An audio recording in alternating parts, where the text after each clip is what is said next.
رودريجيز الوان تو ممتاز. رودريجيز كوادرادو فرصة خطيرة. كوادرادو يسجل كوادرادو يتمكن من التسجيل. كل شوط يستحق ان يشاهد فيه هدف ان كان برازيلي او كولومبي فالهدف ياتي. كوادرادو المتألق في الكالتشو الايطالي يتألق مع منتخب كولومبيا في كرة تمكن من اختراق الدفاع البرازيلي. بات من جاستان مر كوادرادو صوب غلط دييغو الفيس. كولومبيا تتقدم 1-0. شفنا الباس اللي كان من رودريجيز بامتياز وكوادرادو يسجل.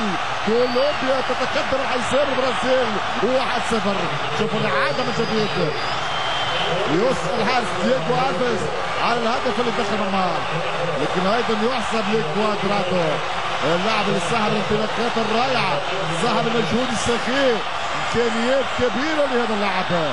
كوادرادو منتخب الكولومبي منتخب محترم، منتخب قوي يؤكد ذلك على صعيد النتيجه والاداء. نيمار يحاول يعاد البرازيل المباراة. نيمار يعدل النتيجة.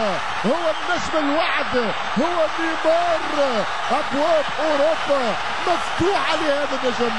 بالترهبات ضربة كولومبيا فتحت لكرة نيمار يعدل النتيجة.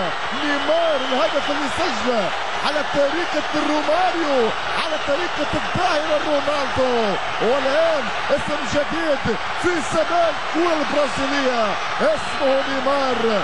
نيمار يتمكن من تعديل الكفة. شوفوا الإعادة، نيمار يمر، نيمار يمهد، نيمار يسجل، نيمار يبدع، نيمار يتفنن، نيمار يعيد البرازيل لهذه المباراة. 1-1. نيمار يتمكن من التسجيل. هدف في كل شبكة.